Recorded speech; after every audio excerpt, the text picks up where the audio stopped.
Fight fans all over the world, it's Daddy Pete on the corner, in the corner boxing. What? Hey, listen, back at you, ladies and gentlemen, it's Daddy P. I'd like to take out this time to thank all of the subscribers, each and every one of you. I appreciate you. And hey, y'all stick with Daddy P. I got a lot more boxing coming, a lot more new ideas for the channel. So y'all just stick with your boy. I got you. But listen, upcoming fight, Terence Crawford versus Jeff Horn. It's a real big fight coming up June the 9th. It's going to be in Las Vegas, but it's going to be on that ESPN app they got coming, ESPN Plus. But check it, man.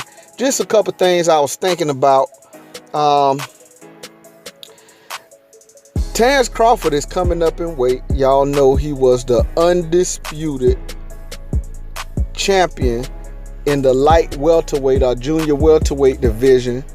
You know, that's 140 pounds. Listen, Terence Crawford was the undisputed champion, holding all the premier belts in that division. The WBA, the WBO, the WBC, and the IBF.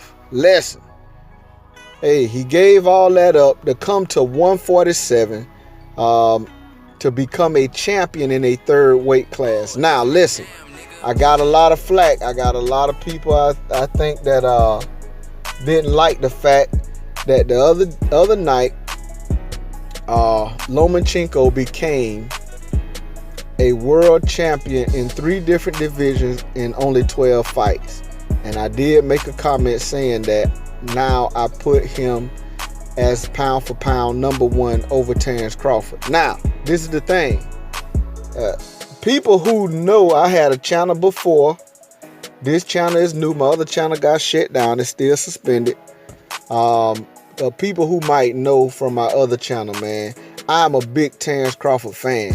So for me to say something like that, man, is, you know, that's pretty serious. But listen, with Terence Crawford, if he wins this fight and becomes a champion in a third weight class, even though it's way more than 12 fights, I will put him really in my book as pound for pound #1 once again.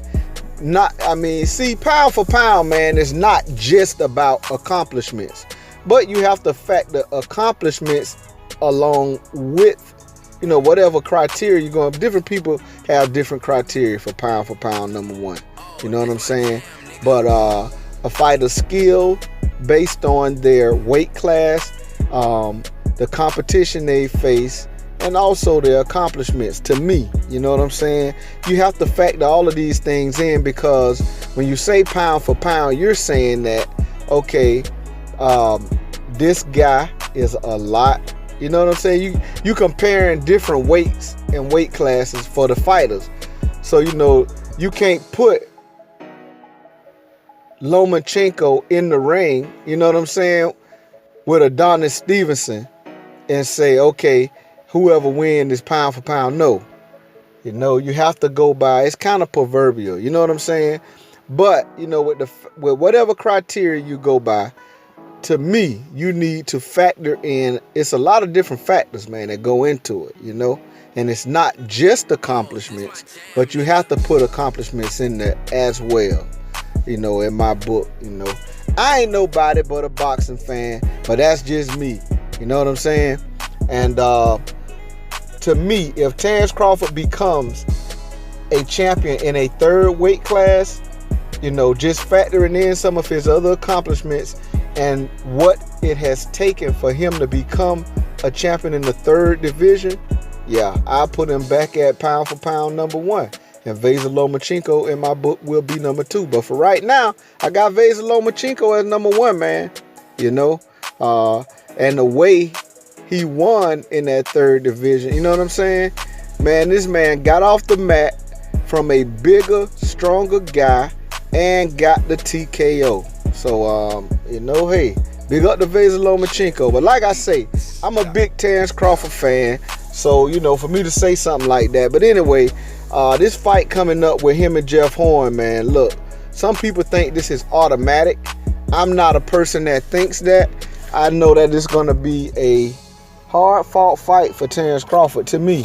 And the reason why I say that, not only is he coming up in weight, but Jeff Horn is a very big welterweight. You know what I'm saying? And y'all see what he did to Manny Pacquiao. Now, Manny Pacquiao is a small welterweight.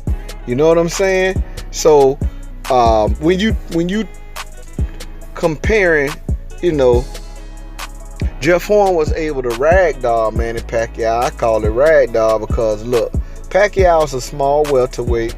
Jeff Horn did a lot of rough and rugged tactics in order to win that fight. And it still was a close fight. You know what I'm saying? It still was a close fight. Some people scored it for Pacquiao, which I am one of them. I'm not mad at this decision. You go back and look at the fight, and you know it is what it is, man. It's close. Some of the rounds you could have scored either way. So I'm not really mad at the decision, but I still would have scored the fight for Manny Pacquiao. So whatever.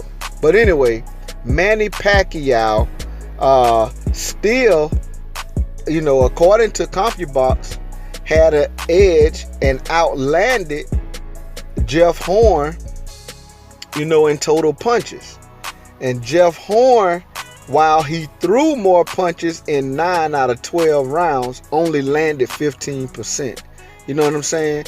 So that's Jeff Horn against a southpaw, you know. But the thing is, when you comparing Jeff Horn to Manny Pacquiao, like I said, Manny Pacquiao is a small welterweight. Now, Terence Crawford, while he is not very big, he's coming up in weight. He does have a taller frame, you know what I'm saying? And you know, that presents a different type of target, you know what I'm saying? But Jeff Horn against southpaw Manny Pacquiao. The reason why I bring up this southpaw thing, man, is because Terence Crawford, hey, he fighting that southpaw stance. And I'm gonna tell you, man, some of y'all know, I talk about it sometime. I started taking notice to Terence Crawford when he fought Yuriorkis Gamboa.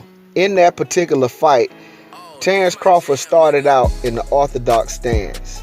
And you know, as he fought, it was about round number 5, he switched to southpaw.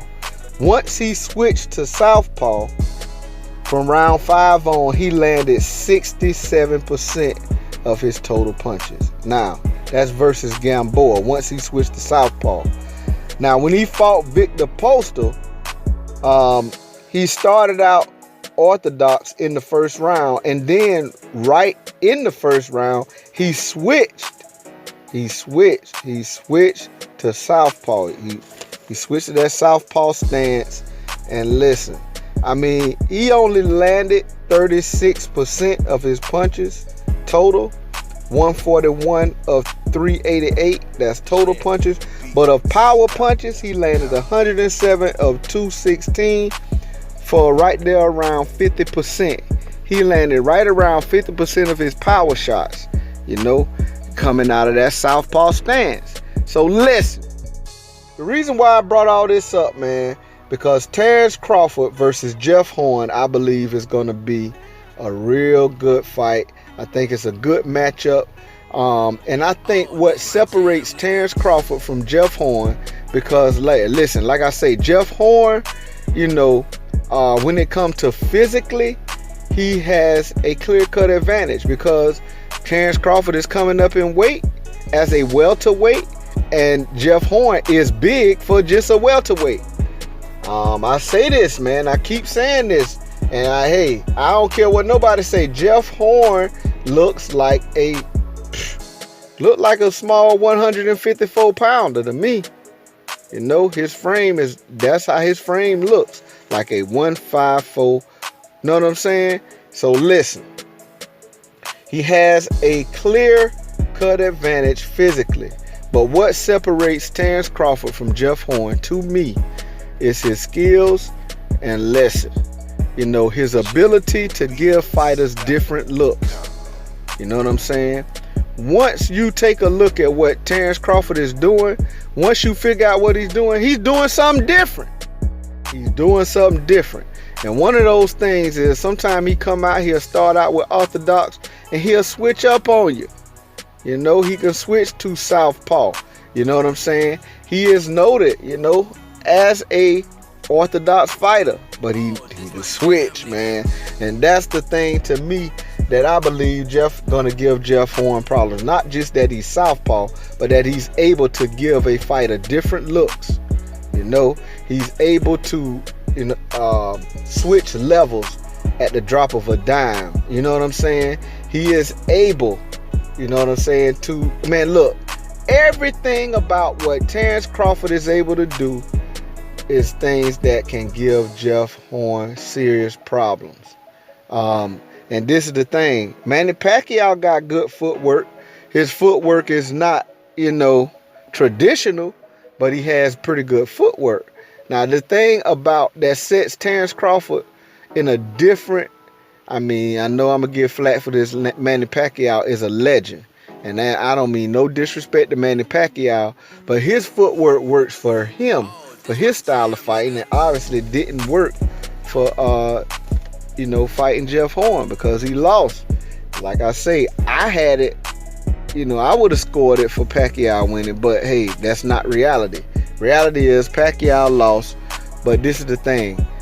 Terence Crawford, man, if y'all look at that Victor Poster fight, he used a lot of lateral movement, and he mixed it into what he was trying to do from that southpaw stance, you know, which is show different looks, you know what I'm saying, lull his opponent and land from the outside.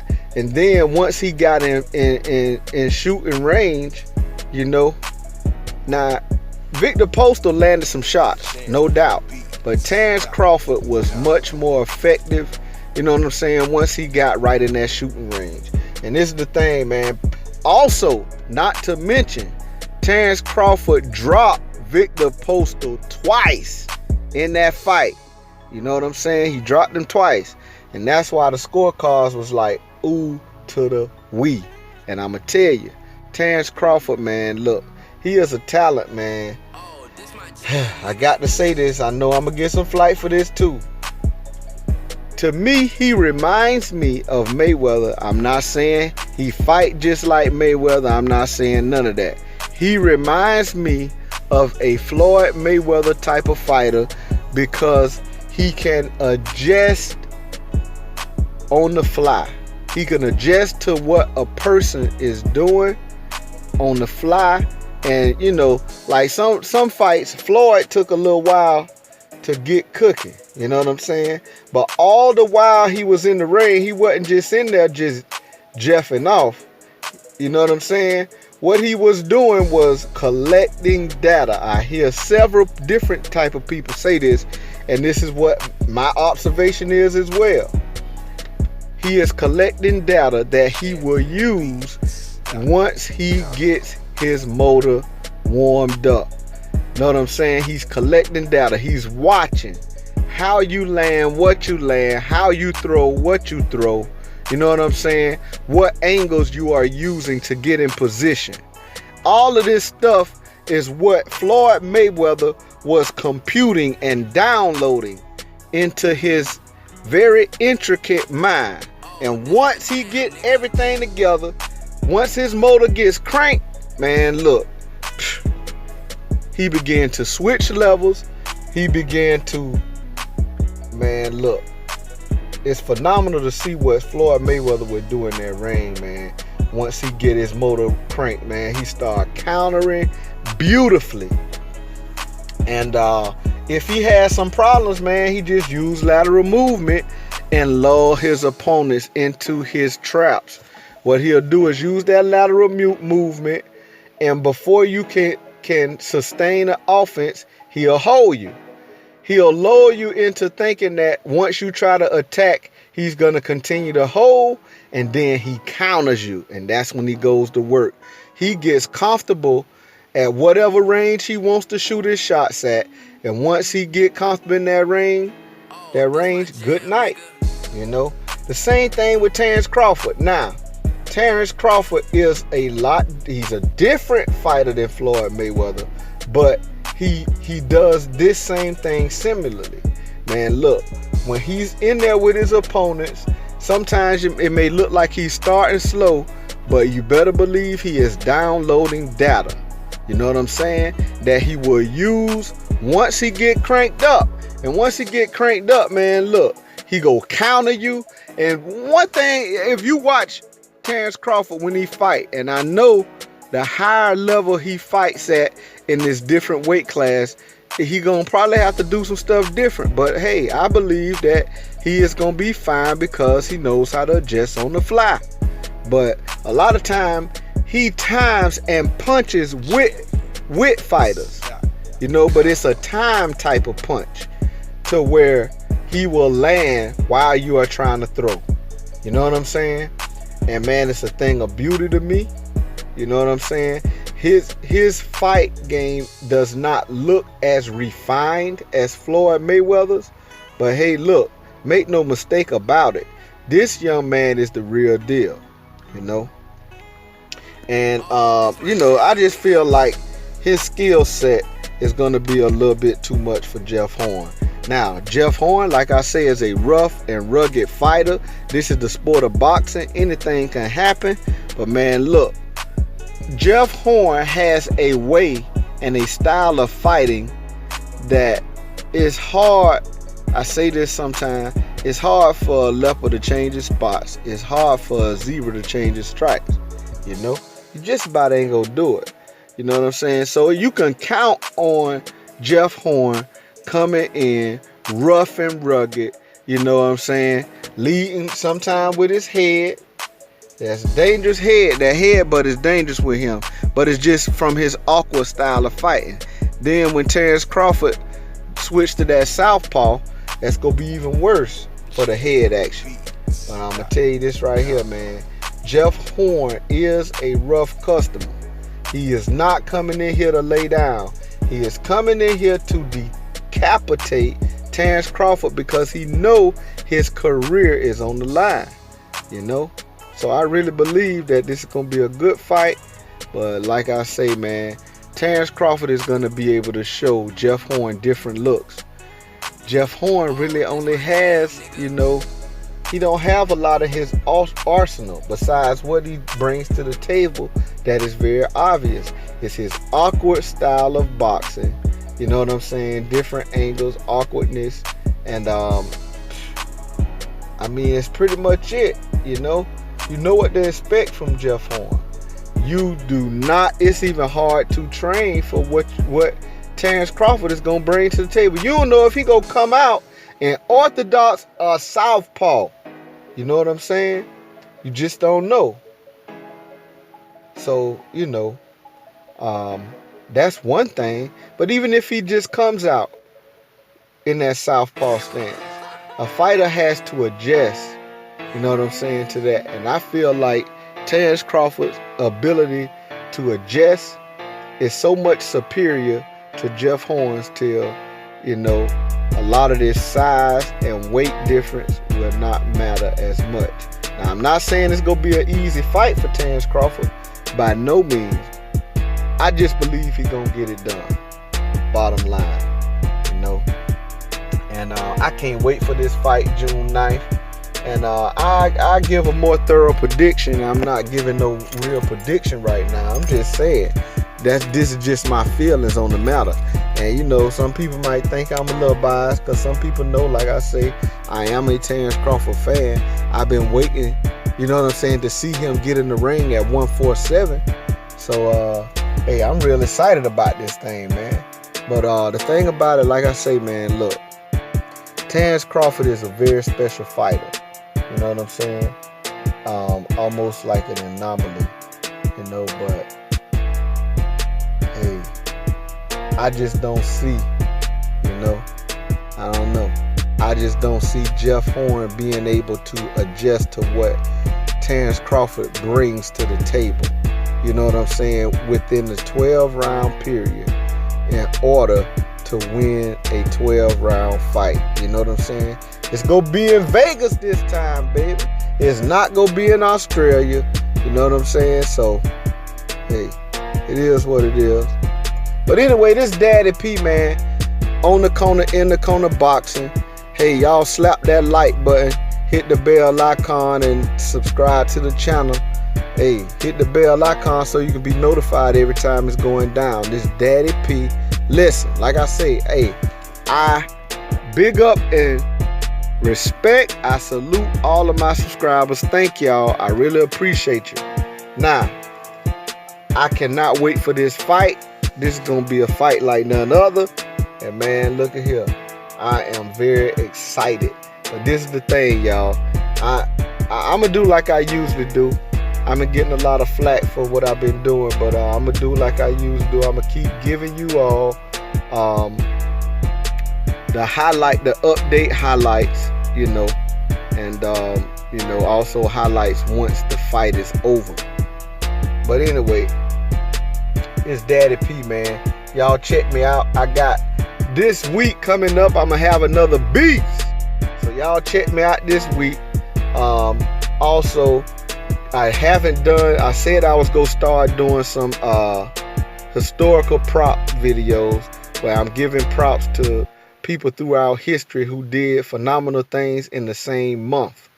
Y'all check out my video. I got a video called 4 Kings versus today's welterweights. So basically I did one, but I didn't have it as a historical prop. You know, it was talking about the 4 Kings, man.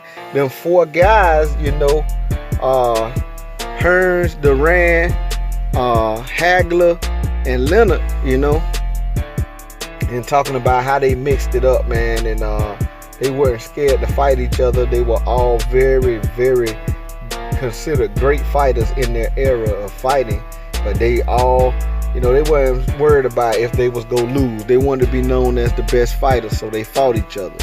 And you know, it's just a video talking about today's welterweights versus, you know what I'm saying, their era of welterweights. I mean, not just welterweights, but those guys fought at not just lightweight, welterweight, all that. They fought at middleweight. A lot of those great fights was held at middleweight. And, you know, these guys fought in their career, some of them even up to light heavies. But, you know, like I say, a lot of the great fights happen in and around that middleweight, you know, division. But anyway, yeah, y'all check out some of my stuff, man. Some of my videos. But I'm going to have a historical prop coming up this month later on. And I'm going to start doing some stuff on the channel, man, that'll be like some regular events. You know what I'm saying? Like stuff with the beefs, stuff like the historical prop videos. I started one called On the Corner, but I never really continued to do it. But I'm going to start doing a lot of that stuff on the channel, man. And y'all just stick with Daddy P. I have a vision for what, you know, I want to happen with this channel. I want to do stuff that's even, you know, a help to my community. And maybe I can kind of, you know, motivate or innovate somebody, you know, help somebody else become innovative in reaching out in their community, man. It's a real big need for our generation to go back and connect with this young new generation, man, because this generation that's coming up now is a new breed, this generation of young people. And I'm not saying just in the urban community, whatever community you in, man, you know, it's important for whoever you are, whatever background culturally you come from, it's important for you to be a figure in your community. You know what I'm saying? So I'm not just saying, but my community is a urban community. That's what the community I grew up in. So that's where I want to target. But if you come from, you know, a different community, hey, still be, you know, a figure in your community that's something positive, because these young people need it, man. You know, it don't matter where they come from, whatever. The young people today, you know, they have a lot of different challenges, but not just challenges, man. Some of them, you know, how they were brought up it's nothing like our generation, man. We have a different type of respect. And I think that, to be a positive figure in whatever community you come from, man, just to kind of mentor these young people, man, so that they will know what respect is about, And some of y'all might know I got in some trouble when I was young, man, and I did some time. And, just from that, man, I had some struggles in my life that I had to overcome. Now, that's not what defines me, but, at the same time, it makes me want to go back and give back to the community. So I'm start doing a lot of stuff. I have a vision for what I want this channel to be, abroad. YouTube is a worldwide thing, but I also have some things I want to do, like I say, in my community, and hopefully it'll be something that's innovative and motivational for some of the other people in the YouTube community, which I already hear, a lot of people doing some stuff, for non-international boxing channel, just to name, one that I know of that's very vocal about what he's doing, for his community. And big up to Fanon. Shout out, man. Y'all check out his channel, Fanon International Boxing Channel. He's a pretty deep dude, man, and he had a lot going on. Check out his channel. He do a lot of live stuff as well. But anyway, yeah, this Daddy P, man. So y'all hang with your boy. I got a lot of stuff coming up, man. It's Daddy P signing off.